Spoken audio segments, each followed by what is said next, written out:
오늘 아침 뉴스의 맥을 짚어드리는 시간 뉴스연구소, 오늘도 두 분의 연구위원 함께합니다. CBS 조태임 기자 그리고 김준일 시사평론가, 어서 오십시오. 안녕하세요. 예, 첫 뉴스 어디로 갈까요? 구치소에서 꿈쩍 안 하는 윤석열. 윤석열 전 대통령 지금 구치소에서 검찰의 소환에 전혀 응하지 않고 있는 거죠? 네, 그래서 이제 내란 특검팀이 윤 전 대통령에 대해 강제 인치 집행을 시도했지만 이틀 연속 무산됐습니다.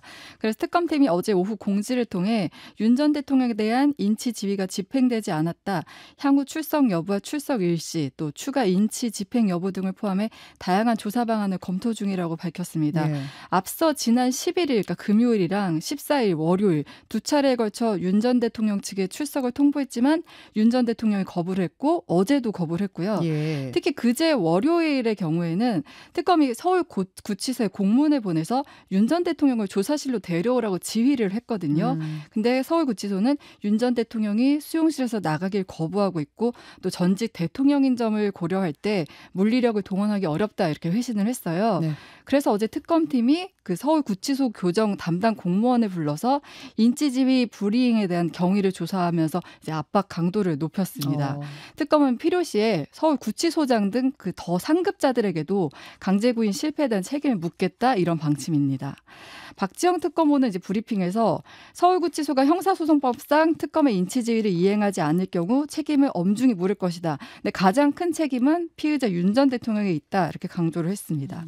이 경우가 이제 계속되면은 검찰은 그냥 구속기간 연장 없이 곧바로 기소하는 방안도 검토하고 있고요. 예. 박 특검보도 여러 가지 검토 중인 방안 중에 하나다, 이렇게 밝혔습니다.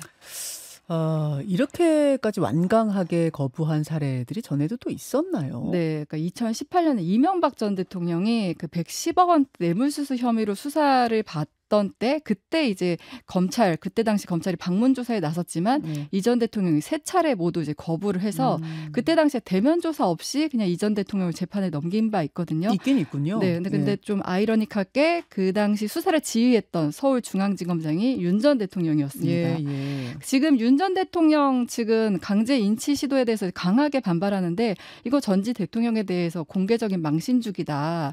그리고 조사가 목적이라면은 꼭 부르지 않고 과거 박근혜 이명박 전 대통령처럼 구치소 내에서 조사도 가능하다. 그러니까 구치소에 와서 조사를 하라는 거죠. 이런 걸 주장하고 있습니다. 그리고 윤 전 대통령 앞서 1월 그때 이제 내란 혐의로 구속 당시에도 공수처에서 3번 계속 이제 출석을 하라 시도를 했고요. 그때 계속 거부를 했어요. 그래서 공수처가 구치소 방문 조사를 하려고 했는데도 그 방문 조사도 이뤄지지 않았습니다. 그러니까 수용실에서 구치소 내 조사실까지 오게 하는 것도 이제 이뤄지지 않았거든요. 사실은 저도 이제 이 부분이 궁금했거든요. 이렇게까지 완강하게 거부를 하면, 물론 그건 잘못한 거지만 그럼에도 불구하고 조사가 꼭 필요하면 가서 하면 어떤가, 방문 조사. 근데 전에도 그렇게 시도했지만 그것도 응하지 않은 사례가 있다, 이거예요. 그리고 지금 특검은 좀 강경 입장인데 원칙을 지킨다. 법 앞에 예외는 없다. 그러니까 구치소 방문 조사는 검토하지 않는다. 어떻게 보면 이것도 일종의 신경전이라 볼 수 있죠. 그렇게 보이네요. 자, 영치금 얘기를 좀 해보겠습니다. 지지자들 사이에서 영치금 모금이 이루어졌는데 그건 어떻게 됐습니까? 네, 이게 이제 영치금이 교정시설에 수용된 수용자가 생필품 등을 구입할 수 있도록 외부에서 돈을 넣어주는 거잖아요. 그렇죠. 한 1인당 400만 원까지 이제 보관할 수 있다고 하고 하루 사용 한도가 2만 원인데 윤 전 대통령 구속 직후에는 이제 정식 수용 번호가 부여되지 않아서 영치금 입금이 불가능해서 뭘 살 수가 없다. 이걸 김계리 변호사가 SNS에 올리면서 알려졌잖아요. 그리고 또 계좌번호 공개하면서 이제 모금 운동을 하게 됐는데 그 계좌가 공개된 지 하루 만에 400만 원을 채웠다, 이렇게 알려진 거예요. 근데 사실 윤 전 대통령이 지난해 3월 기준으로 재산이 74억 원이고 이제 예금이 49억 원에 달한다고 합니다. 그러다 보니까 이제 이거 정치적 쇼다, 이런 비판이 나오고 있습니다. 자, 뭐 영치금 얘기가 그렇고 하루에 400만 원 모금하는 게 그래도 전직 대통령인데 이게 뭐 대단한 일 같이 보이진 않아요. 그것보다도 방문 조사를 해라, 이렇게 요구하면서 꼼짝도 않고 있는 이 상황, 이거 어떻게 보세요, 김준일 평론가? 아까 얘기했지만은 과거 이제 박근혜 대통령은 방문조사 사례가 있어요. 그러니까 박근혜 대통령, 그러니까 이게 참 우리나라 대통령들이 다 수사를 너무 많이 받아가지고 이 각 사례가 있는데 박근혜 대통령도 조사실로 와라라고 하니까 그거는 못 가겠다. 그러면 검찰이 그럼 우리가 방문조사 하겠습니다라고 해서 방문조사를 한 사례가 있고 이명박 대통령은 오라라고 하니까 못 가. 그럼 우리가 방문조사 하겠다. 방문조사도 안 받아. 이런 사례도 있는 거예요. 그러니까. 결국 방문조사도 무산. 네, 그러니까 이명박 대통령은 이제 방문조사도 안 되는 사례고. 네. 그러니까 특검 입장에서는 과거 이제 뭐 윤석열 대통령 재임 기간에 김건희 여사, 김건희 씨에 대해서 이제 검찰이 출장 조사를 했는데 그게 이제 욕을 엄청 먹었거든요. 네, 그렇죠. 뭐 휴대폰을 검찰들이 이제 경호처에 반납하고 막 이렇게. 그러니까 이거 자체가 그런 식으로 이루어지지는 않겠지만은 상당히 이제 특혜로 비춰질 가능성이 과거보다도 더 높아졌다. 윤석열 대통령에 대한 국민적인 감정도 더 악화됐다. 이런 상황을 고려를 할 때. 그리고 지금은 이제 탄핵 상태니까. 이미 파면이 된 상태니까. 예, 그러니까 이제 그러니까 전직 대통령은 사례가 있으니까 사실은 예. 방문조사를 아예 못할 것도 아니지만은 더 이상 이제 끌려다니지 않겠다라는 거고. 결국은 이제 지금 상황은 기소를 할 것 같아요. 결국 기소를 이명박 전 대통령도 조사를 안 하고 기소를 했고 그리고 내란 우두머리 혐의로 그때 이제 윤석열 대통령이 체포됐을 때 공수처가 방문조사 하겠다고 했지만 거절했고 그래서 그냥 기소가 됐거든요. 예. 결국은 하루 이틀 있다가 뭐 그 수순으로 가지 않을까. 근데 지금 이제 특검에서는 교정당국 그러니까 교도소 서울구치소 사람들 네. 직원들을 지금 왜 못 끌어왔냐라고 좀 압박을 하고 있는 상황이에요. 근데 그쪽에서는 윤석열 대통령이 만약에 팔만 잡아도 이거 인권 침해다라고 들어눕고 다 고소고발할 그럴 거를 굉장히 우려를 한다라고 해요. 그러니까 그렇죠. 이도 못하고 저도 못하고 약간 중간에 꼈다. 뭐 이런 얘기들도 그 부분에 있어서 법적인 매뉴얼이 좀 명확하지 않은 거죠. 그 구치소 내에서 끌어내는 문제에 관해서. 그러니까 손을 대는 게 원칙적으로는 문제가 좀 있을 수 있다는 얘기들이 나와요. 그러니까, 그러니까 이게 구속을 한 게 이제 구금과 구인을 다 포함을 하는 건데 이 구인이라는 게 교도소까지 이제 데려다 놓는 거지. 소위 말해서 이제 진술 거부권이나 수사 안 받겠다라든지 뭐 이런 거는 개인의 자유거든요. 일반적으로 그런데 검찰에 구속이 되거나 이렇게 되면은 수사에 협조를 하게 마련이에요. 안 하는 사람 별로 없죠. 그러니까 이게 법이 그 부분에 있어서는 아주 타이트하게 돼 있지는 않았을 수도 있겠네요. 그러니까 윤석열 대통령은 이거를 모든 거를 재판에 가서 한번 다퉈보겠다. 이런 식으로 지금 생각을 하는 것 같고 특검은 이제 권위를 인정할 수 없다 이렇게 가는 건데 뭐 이게 결코 도움이 될 것 같지는 않습니다만 지금 뭐 그게 중요한 게 아니고 내란 우두머리 뭐 이 혐의는 이미 사형 아니면 무기징역 뭐 이 정도 급인데 이거 나머지는 몇 년 뭐 본인 입장에서는 그런 생각도 할 수도 있을 것 같아요. 뭐 크지 않은 혐의다. 이렇게 이게 대치하고 있는 거. 그러니까 특검 입장에서는 우리가 구인을 지휘했으니 교도관들이 들어가서 끌고 나와라, 인치해라라는 거고 법적으로 가능하다 이거고 윤 전 대통령 측에서는 내 팔을 잡아가지고 끌고 나가는 것은 인권 침해다 이렇게 또 반박하고. 이게 또 법 대 법으로 또 붙는 거예요. 그래서 이제 요거까지는 그런데 이제 외환죄를 어떻게 이거를 조사를 할 것인가 그리고 어떻게 기소를 할 것인가가 조금 중요하거든요. 지금 윤석열 대통령 진술을 좀 안 들을 수는 없는 상황이라서 그거를 이제 특검의 고민이고 지금 어제 뭐 3특검에서 여러 가지 나왔는데 짧게 말씀드리면은 일단은 최상병 특검 같은 경우에는 경로설이 지금 3번째 나왔어요. 그래서 지금 김태효 1차장 나오고 이충면 외교비서관 나오고 그런 다음에 왕윤종 국가안보실 경제안보비서관도 경로설 윤석열 대통령이 임성근 사단장 처벌하는 것에 대해서 책임지우는 것에 대해서 경로했다는 게 나와서 이쪽은 거의 급무사를 타고 있고 김건희 특검은 지금 건진법사 압수수색을 했는데 비밀 공간도 지금 발견을 하고 그리고 특히 이제 문자 메시지 지금 주고받은 거 포렌식 했는데 굉장히 많은 청탁이 있었다. 그런 것까지 지금 다 확인하고 있는 상황입니다. 알겠습니다.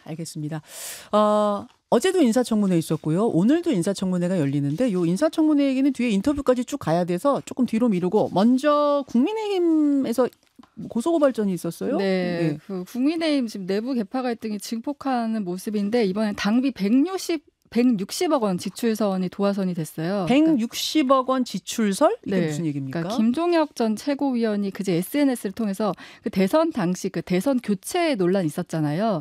그때 당시 당 지도부가 한덕수 전 국무총리를 이미 염두에 두고 선거운동복을 미리 제작했고 했고 또 선거 차량까지 계약했다. 후보가 되지 못하면서 160억 원을 날렸다는 소문이 여의도에 돌고 있다. 이걸 SNS에 올린 거예요. 예. 김 전 최고위원은 또 이미 김문수로 후보가 확정된 상황에서 왜 당비와 국고지원금 100억 원 이상을 당원도 아닌 한덕수를 위해 쓰려고 했는지 의문이다. 만약에 이게 사실이 아니라면 당시 비대위원장인 권영세 의원이 직접 당무감사를 공개 신청해 진상을 밝히라 이렇게 요구를 했어요.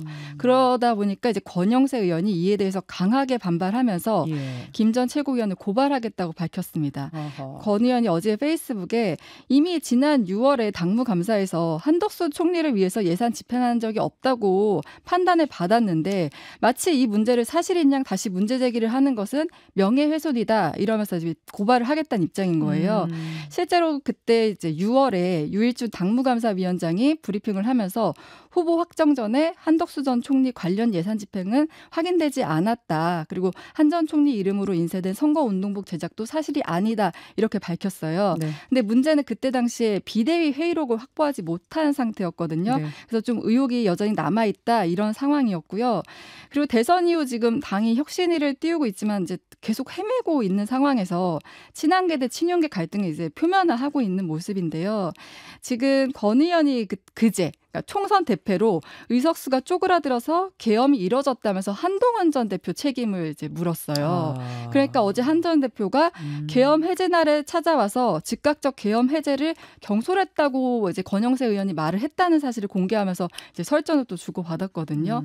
그리고 또 지금 그저께는 윤상현 의원실 주최로 리셋코리아 국민운동본부 출범식이 열렸는데 네. 여기에 이제 이른바 친윤 어게인이라고 하죠. 뭐 그 친윤 인사들 송원석 원내대표를 비롯해서 김기현, 조배수, 김민전 의원 등이 참석을 했고 윤 어게인 일종의 윤 어게인 네. 행사에 친윤이 갔다 그 말씀이신 맞습니다. 거죠? 그리고 이제 한국사 강사 전한기 씨도 참석을 했어요.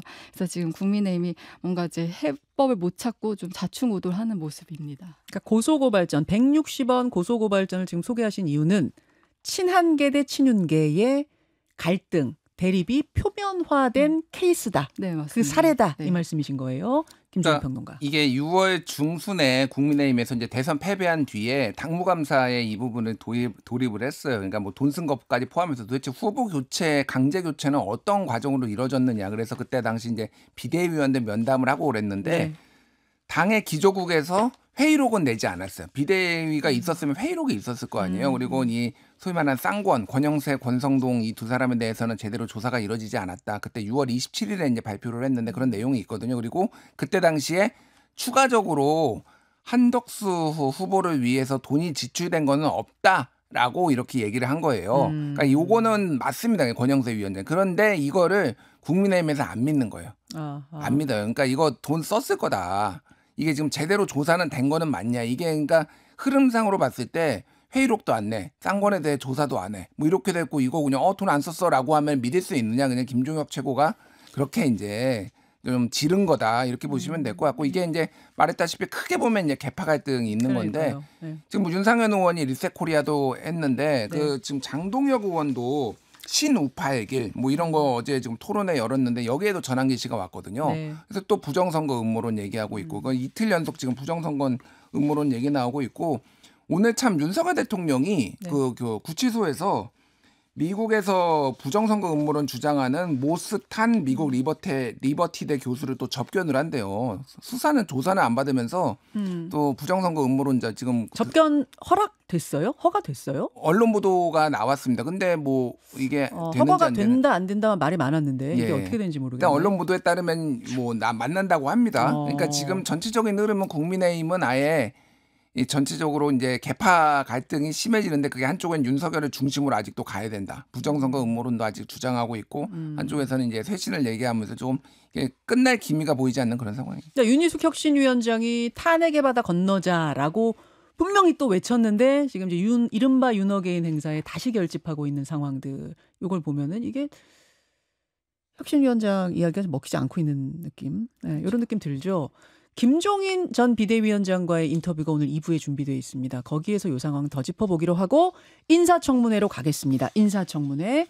장관들의 인사청문회 어제 이틀째였는데요. 정리 좀 해보죠. 네, 어제 이제 그제에 비해서는 좀 주목도 떨어지긴 했는데 이제 국방위가 좀 뜨거웠어요. 안규백 의원 5선인데다 국방위 활동 오래 해서 무난할 것이라 생각했는데 청문회 막판에 병적 기록표 제출을 놓고 이제 파행이 이뤄지면서 자동 산회됐거든요.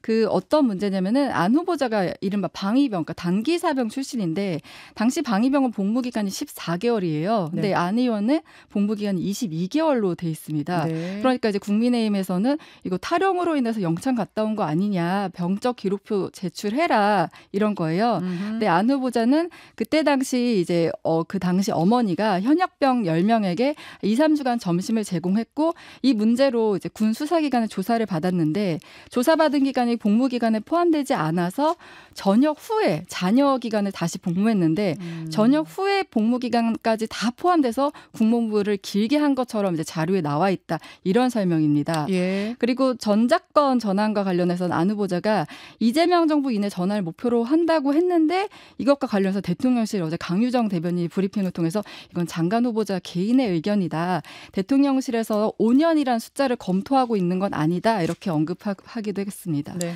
그리고 권오을 국가보훈부 장관 후보자는 그 겸직 금지 의무 뭐 이런 것들이 위반 소지가 있다. 이런 부분이 있었는데 이것에 대해서 뭐 기업 4-5곳에 고문으로 재직하면서 월 고문료 수백만 원 수령했다. 이런 부분인데 실제로 권 후보자는 자문을 했고 학교와 기업에서 요구한 역할을 했다. 이 이제 의혹에 대해서 전면 부인을 했습니다. 그 외에 이제 김성환 환경부 장관 후보자에서는 환경부 장관인데 이재명 대통령 장남 결혼식 축의금 계좌 공개 여부를 두고 이제 여야가 좀 공방을 벌였고요. 네, 그 외에는 그리고 한성숙 중기부 장관 후보자 있었는데 네이버가 성남 FC에 후원금 낸 것과 관련해서 한 후보자 관련 있는지 여부 물었는데 거기에 대해서는 전혀 관여하지 않았다 이렇게 답했습니다. 자, 어제 오갔던 이야기 중에 김준일 평론가는 어디에 가장 주목하셨습니까? 그러니까 어제 저는 국세청장 굉장히 눈에 띄더라고요. 국세청장. 왜냐하면 비례대표 의원이었고 국세청 차장까지 한 분인데 네. 이런 사례가 없었어요. 그러니까 정치인이 국세청장을 다시 맡아서 퇴직한 사람이. 그렇죠. 게다가 이제 어제 천하람 의원이 굉장히 강력하게 질의했는데 뭐냐면은 원래 국세청이나 검찰이나 이런 사람 퇴직하면은 그 해당 지역에 이해관계가 좀 있을 수 있으니까 정관용으로 맡기 위해서 개업을 못하게 돼 있어요. 근데 지금 자기 지역에 있는 40대의 젊은 사람을 대표로 내세워가지고 네. 지금 한 뭐 60억대 이런 식으로 세무법인 세무법인 선택이네요. 여기에서 지금 엄청나게 돈을 많이 빠르게 성장한 거 아니냐. 기업들이 그리고 많이 여기다가 지금 맡겼거든요. 그래서 이게 지금 좀 문제가 될 수도 있겠다. 예. 그러니까 이례적인 거다. 그러니까 뭐 국민의힘에서는 특히 그러면은 권성동 의원이 그러면은 법무부 장관에도 상관없냐 뭐 이런 식으로 뭐 검찰총장에도 상관없냐 이런 식으로 얘기를 해서 정치인이 이렇게 국세청에 개입하는 것에 대해서 상당히 좀 지적이 있었습니다. 예, 또 법무부 장관은 좀 다른 케이스긴 하네요. 국세청장이기 때문에 검찰총장에 가까운 거죠. 그러니까 정치인 출신이. 그렇죠. 장관하고 또 다른 거니까 세금을 다루는 국세청장 출신이 정치인 출신이 되는 것이 맞느냐 이 부분에 대한 논란이 어제 있었던 임광현 국세청장 후보자 청문회까지 짚어주셨어요. 자, 청문회 이야기. 오늘 열릴 청문회 이야기는 인터뷰로 이어가겠습니다. 두 분 수고하셨습니다. 감사합니다. 김현정의 뉴스쇼는 시청자 여러분의 참여를 기다립니다. 구독과 좋아요, 댓글 잊지 않으셨죠? 알림 설정을 해두시면 평일 아침 7시 10분 실시간 라이브도 참여하실 수 있습니다.